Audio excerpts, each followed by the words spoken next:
She said, "I can't have children." The cowboy smiled. "Good, I've got enough kids for both."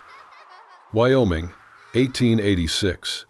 The last light of summer drifted across the wide valley, laying a golden sheen over the dust and sage.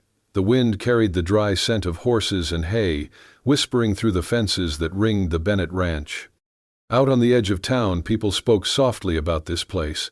"That's where the quiet man lives, the one with all the little ones." Not. Annabeth Coyle stood at the wooden gate, her gloved hands clasped tightly in front of her. Her dress was plain cotton, travel-worn, the color of earth after rain. She had the look of someone who had seen sorrow and refused to let it undo her. At 28, she carried herself with quiet grace and the faint, stubborn light of hope. The door opened, and Colt Bennett filled the frame. He was tall, shoulders broad from years of labor, skin weathered bronze by sun and dust. His gaze was steady, calm, but not cold. He said nothing for a moment, studying her as though measuring truth itself. Annabeth straightened her posture. "Mr. Bennett," she began softly, "I was told you have children here. I'm a teacher. I came to offer lessons, reading, writing, numbers, if you'd allow it." Colt leaned one shoulder against the doorframe. His tone was even. "You ever had children of your own?" The question caught her breath short. The truth pressed like a stone behind her ribs. After a pause, she answered quietly, "I cannot have children, but I will raise them with the love of a mother." For a long moment, there was no sound but the creak of wood and the wind outside. Then, Colt's expression shifted. Something softened. He gave a small, wry smile that wasn't pity, only plain acceptance. "Good," he said at last. "I've got enough kids for both." He stepped aside and motioned her to follow. They crossed the yard toward the corrals, sunlight flaring off the tin roof of the barn. "Eli," he called. A boy of about 10 turned, sturdy and sharp-eyed. Beside him, a smaller boy, Finn, maybe 5 or 6, tried to copy his brother's stance, nearly tripping over his own boots. 2 girls played near a bucket, Nora, a gentle-faced child of 7, and tiny Lottie, just 3, clutching a wooden doll with missing buttons for eyes. The children stopped their play and stared at Annabeth with the open curiosity of those not yet taught to hide it. Then, as if satisfied, they returned to their laughter and their dust-covered games. Colt watched them for a moment, pride tucked quietly beneath his calm. "You can teach them in the parlor," he said. "The oldest is headstrong. The youngest, she walks in her sleep sometimes." Annabeth smiled faintly. "They're beautiful," she said, meaning it. Then, hesitantly, "They're all yours." Colt's gaze followed the children. His reply came low, almost thoughtful. "Enough to call them my own." She nodded, accepting it as truth. There was a tenderness in the way he looked at them that needed no further explanation. When the day waned, Colt showed her to a small room beside the kitchen. The walls were plain wood, the bed narrow but clean. A lamp flickered weakly on the table, and beside it hung a half-finished knitted shawl, soft, child-sized, still waiting for the next row of stitches. Annabeth set her satchel down, fingers brushing the yarn. She could almost feel the warmth of small hands that once touched it. She stepped out to the porch for air. The world had turned lavender with dusk. Across the yard, she saw Colt carrying little Lottie in his arms. He moved with surprising gentleness, setting the child in a cot near the barn window. He pulled the blanket to her chin, brushed her hair aside, and stood there a moment longer than he needed to. Annabeth watched, the fading light catching the shine of his hair. Her voice came in a whisper only the wind could keep. "If there's a father like that, no child would ever have to wonder who they are." And as night drew its calm veil over the land, something quiet but certain stirred in her chest. For the first time in years, she felt the faint pulse of belonging, not because she could give life, but because, perhaps here, she could give love, and be allowed to stay. The first morning at Bennett Ranch began with silence. Annabeth rose early, the sky still pale above the ridgelines. A kettle already hissed on the stove, and beside it, Someone had left a bottle of warmed milk wrapped in cloth. No note, no explanation, just thoughtfulness made visible. The children eyed her at breakfast, curious but cautious. They whispered to each other, and when she tried to join, they scattered like quail. But their eyes followed her, wide and waiting. She did not push. She watched where they played, how they moved. By noon, she had smoothed out a space in the dirt with a stick, drawing letters and shapes. She hummed old tunes while showing them how C curled like a cat's tail, how S slithered like a snake.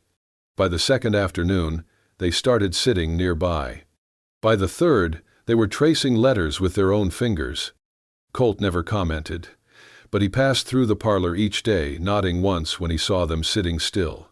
He was not a man of smiles, but there was something gentler in the way he moved when they were near. Lottie, the smallest, had a habit of wandering at night. Twice, Annabeth found her standing at the foot of the stairs, eyes half closed, lips murmuring a song no one had taught her. Each time, Annabeth lifted her gently, carried her back, and settled her beneath the blankets. She never woke fully. One night, Annabeth sat beside her cot and sang an old lullaby from her childhood. Lottie's hand curled around her finger like a promise. The moment stayed with her longer than sleep. On the fourth morning, as sunlight spilled into the kitchen, Finn wandered in with one boot on backwards and a shirt buttoned wrong. He gave her a lopsided grin. She helped him fix the buttons, then let him show her the new word he had spelled with pebbles near the well. Tree. She clapped. He beamed. The house breathed differently with her in it.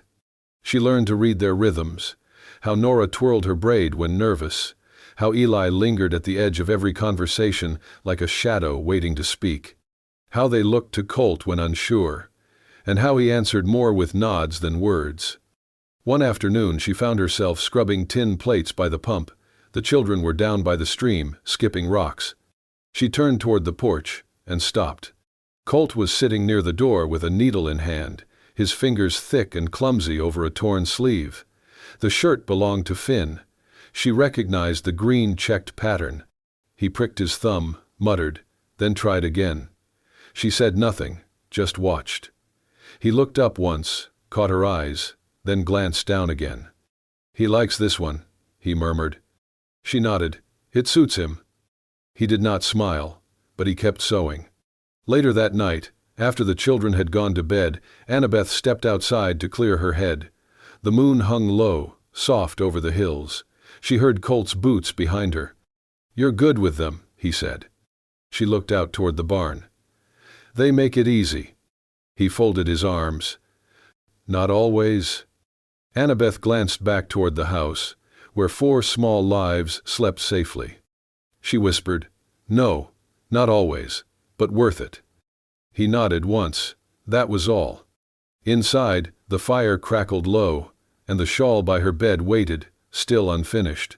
But the house no longer felt like a stranger's. It felt lived in, and, slowly, it began to feel like hers too. Wyoming, late summer. The air was thick with heat and the smell of horses. The children played near the west fence, laughter, clattering boots, the rustle of dry grass. Annabeth was sorting books by the parlor window when a sharp cry sliced through the quiet. "Colt!" She rushed outside. Nora lay at the foot of the paddock fence, clutching her arm, her face pale with pain. Colt was already there, his voice frantic and unfamiliar. "I told her, God, don't move, Nora, don't move." She dropped to her knees beside them. "Let me see." The girl's arm was bent wrong, bone or joint, she didn't know yet, but Nora was trembling, biting her lip hard enough to draw blood. Colt's hands hovered in the air. For once the man who always seemed unshakable was visibly shaken. "I didn't. She was just climbing. She... Help me find 2 straight pieces of wood, quick." He scrambled back, ripping a fence slat in 2. His movements were wild, breath coming sharp. Annabeth tore her own apron into strips, placed the makeshift splint gently along the break. "It's going to hurt, baby," she whispered to Nora. "But you're brave, I know that."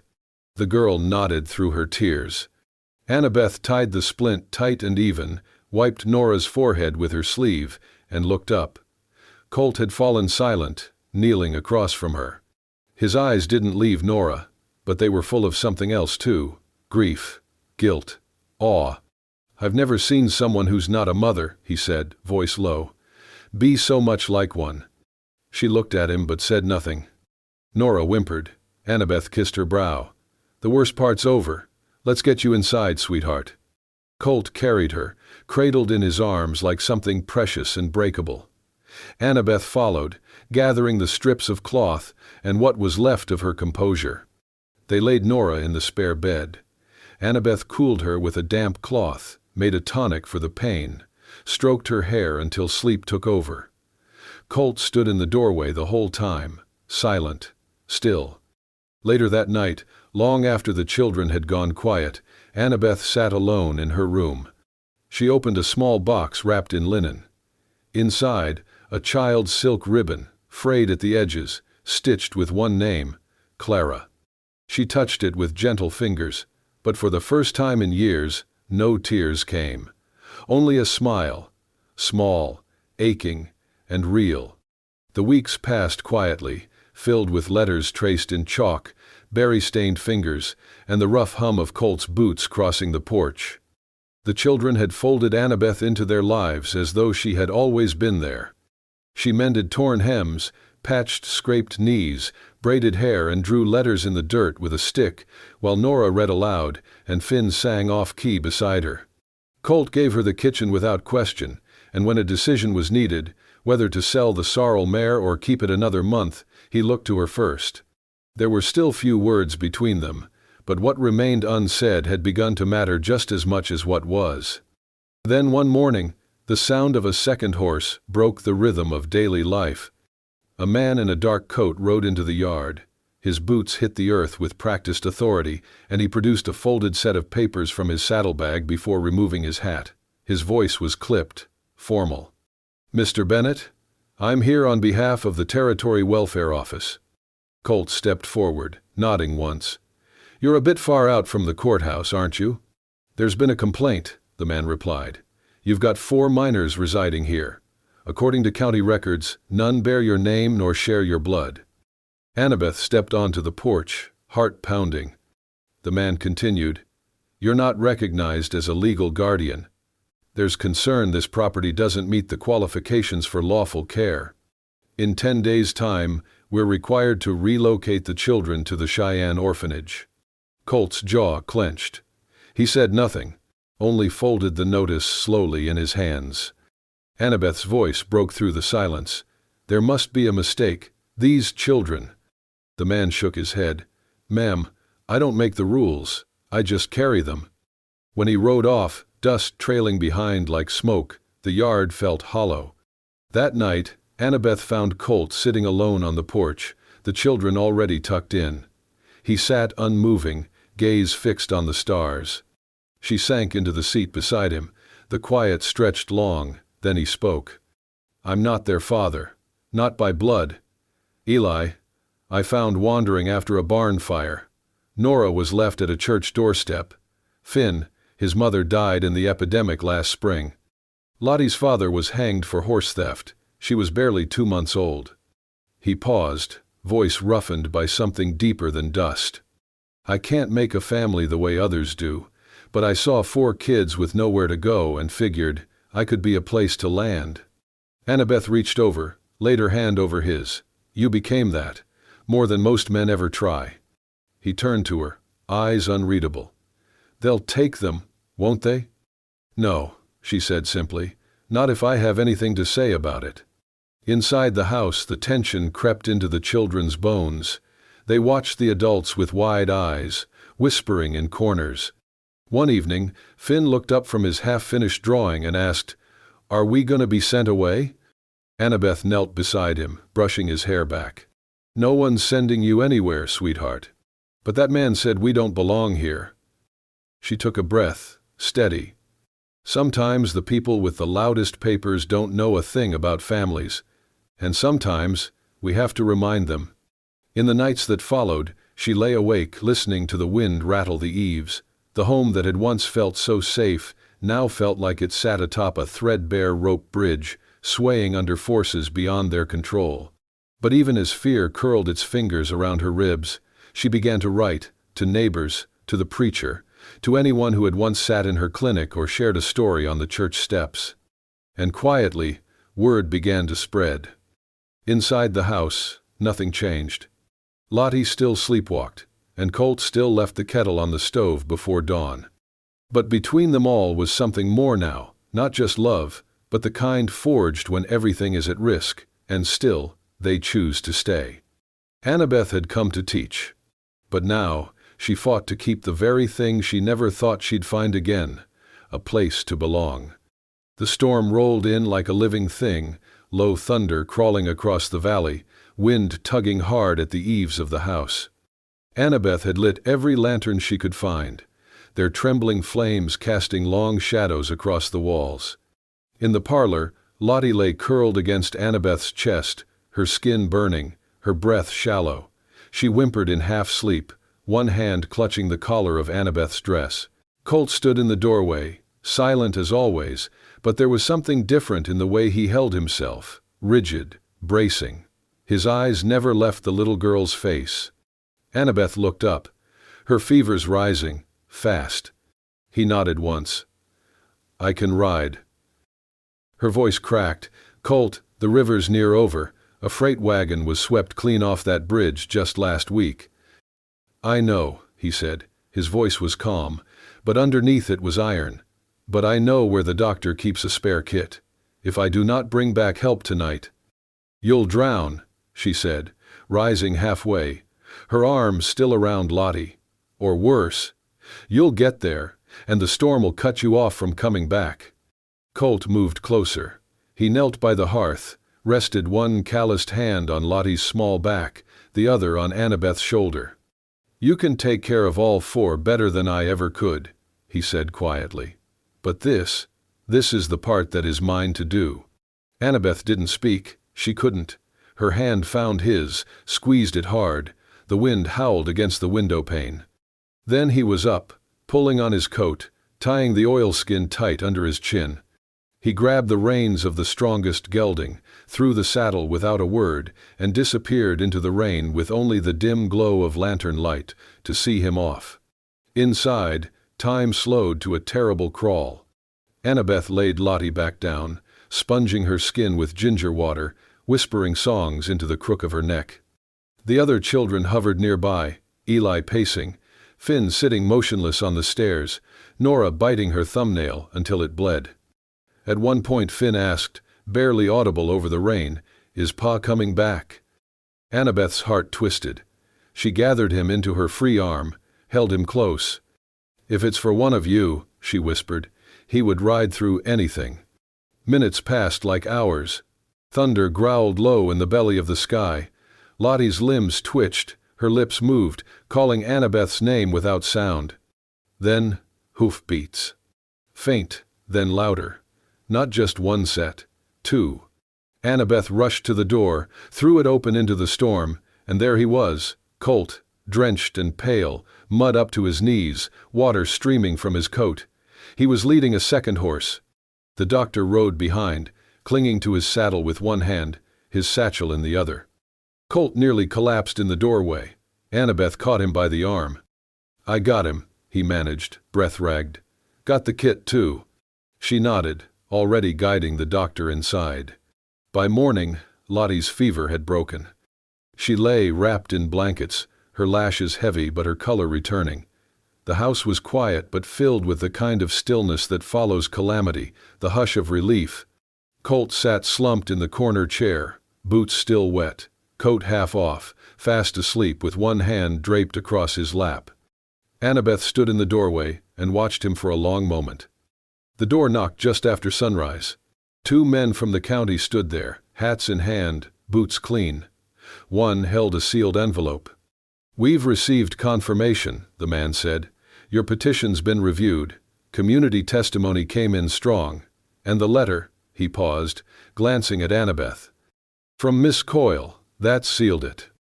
He passed her the letter. "The removal order is rescinded pending final approval. The children may stay." Behind her, footsteps padded across the wooden floor. Finn had heard. "Are we staying?" he asked. Annabeth crouched to his level and smiled, tears in her eyes. "Yes, sweetheart, you're home." And somewhere behind them, Colt stirred awake, and for the first time in a long while, let himself believe it was true. The storm had passed, but its echo lingered, in the creak of the porch floorboards, in the way the wind now felt gentler, kinder. A week later, the letter arrived. It came sealed in an official envelope with the county stamp, the kind of letter that used to bring fear. This time, Colt opened it with steady fingers, but as he read, his hands began to tremble. "They approved it," he murmured, barely above a whisper. "It's done." Annabeth stepped closer. "What does it say exactly?" He handed it to her, but she only glanced down once before her eyes filled. "Legal guardianship confirmed," she read softly. "Colt Bennett, sole provider and protector. Annabeth Coyle, co-caretaker, responsible for education and well-being." The children were already crowding around, sensing something important. Annabeth knelt, pulled them close one by one. "You're staying," she said gently. "No more questions, no more goodbyes. We're a family now." They didn't understand all the words, but they understood the tears in her eyes, and the way Colt stood nearby, one hand resting on Eli's shoulder. That night, they cried not from fear, but from the overwhelming relief of being wanted. In the kitchen, where a batch of cornbread had burned slightly at the edges, where the lamplight flickered soft against the old stone walls, something settled, not just peace, belonging. Days passed quieter, lighter. Colt and Annabeth moved through the house, like two people finally allowed to exhale. He started asking her things, small things at first. "You think we ought to move the crib into the other room? Should we teach Finn his letters first, or numbers?" She answered with a smile, a nod, sometimes a touch on his arm. One night, she invited him to sit at the table. He usually ate on the porch, with his boots half off and his mind elsewhere. But this time he stayed. They ate stew and flatbread. She told a story that made Nora laugh so hard she snorted. Colt looked up, surprised by the sound, then chuckled himself, low and genuine. Later, as he rose to leave, she reached up to fix the collar of his shirt. Her fingers brushed the edge of his jaw, rough with stubble, warm with sun. They froze in that moment. Neither spoke, neither moved, too quickly. One morning, she didn't come down. Colt stood in the kitchen, glancing at the cold stove, the empty kettle. He found her still in bed, exhausted, cheeks flushed, not with fever, but simple weariness. So he tried. He burned the toast, overcooked the eggs, the coffee came out black as night and twice as bitter, but he set it all on the table with care. And beside it, a folded note in his square handwriting. "Everything you do for them, today, let me do for you." When she came downstairs and found it, she didn't speak. Just pressed the note to her chest and closed her eyes for a moment longer than necessary. That night, Annabeth rocked Lottie beside the fire, her small hand resting on the child's curls. Colt stood nearby, silent, watching. "I'm not much for big words," he said after a while, eyes on the flames. "But I was thinking, if you were to stay longer, I think this place might become something good, for all of us, for me too." She didn't answer, not with words. As she passed him, her hand found his, warm, gentle. And it stayed there a beat too long to be accidental. He looked down, she looked up, and neither said a thing. Because some things don't need to be spoken. Some love grows not in declarations, but in quiet dinners, in burned toast, in shared silence, in the simple, silent act of not letting go. Winter came early that year, hard, sharp, and unrelenting. The frost arrived before the pumpkins were gone from the porch, and within a week, the ground was iron. Snow fell in thick, steady sheets that buried the fields, drifted against the barn, and silenced the woods. Colt stood in the doorway one morning, scarf already tied tight at his neck, saddlebag slung over his shoulder. Eli was behind him, bundled in his coat, holding the reins of the horse with a grip too determined for a 10-year-old. "We'll be back in 2 days," Colt said simply. "Town's low too, but Olson owes me. We'll manage something." Annabeth didn't argue. She handed him a wrapped bundle of bread and jerky, her eyes on his face. "Be careful." His gaze softened. "Always." Then they rode off, silhouettes swallowed slowly by the white horizon. The snow didn't stop. By the end of the second day, the wind had turned sharp enough to peel bark. By the third, Annabeth's knuckles bled from chopping wood. The animals were restless. Finn asked twice where Pa was. Nora helped stir the stew with trembling hands. Annabeth didn't show fear, not in front of them. But when the lamps went out and the children were tucked beneath layers of quilts, she sat by the hearth and whispered prayers she hadn't said since her boy was taken from her. Then, just before dawn on the fourth morning, hoofbeats. She bolted upright and flung open the door. Colt stumbled in, dragging a half-frozen Eli behind him. Both were blue-lipped, soaked through, but breathing. Annabeth rushed to them, her voice low but urgent. "Get inside, strip the coats. Hot water now."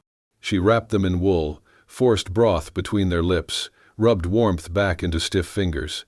Eli's eyes fluttered, met hers, and he managed a small, hoarse, "Sorry." She didn't answer, just kissed his forehead. That night, once the fire was steady and the house warm again, she crept into the kitchen for more wood. Colt was already there, standing in the half-light with a towel around his neck and steam still rising from his shoulders. His eyes met hers, and in that instant, everything broke loose inside her. "You scared me," she said, voice shaking. He stepped forward, gently, like approaching a spooked colt. "I'm sorry." Her breath hitched. I thought I lost you." "I know." She pressed a fist to her mouth, turned away, but he reached out, hand settling on her shoulder. "I've never had a place to come back to," he said, voice rough. "Not really. Not until you." Annabeth turned. Her eyes were wet, but steady now. "And I never thought I could be chosen," she whispered. "Not after everything. Not after losing my boy. But when you look at me like that." He stepped closer. No ring, no flowers. Just a man who had given everything he had to children not born from him, and now stood before the woman who made that sacrifice feel like a life worth keeping. "You can't have children," he said, "but you've been a mother in every way that matters. I don't want you to teach them anymore." Her breath caught. "No? I want you to raise them. With me, as their mother, and as my wife." Silence, then tears, real, full, but soft. Annabeth nodded, one trembling motion. And Colt pulled her into his arms. There were no fireworks, no crowds. Just the hush of snow outside, and the steady beat of two hearts finding home. For the first time, she cried not from loss, but from love. Spring came like a quiet apology. After months of snow and hardship, the land softened. Buds swelled on branches, wildflowers nodded along the fence line, and the fields turned the shade of new hope. The Bennett Ranch, once a quiet place of rumor and whisper, now buzzed with life. Under the old oak tree behind the house, where the children had spent summer afternoons in dust and laughter, white chairs were set in rows. A table held 2 tin cups filled with lilac, a loaf of bread, and a pair of copper wedding bands shaped by the town's blacksmith.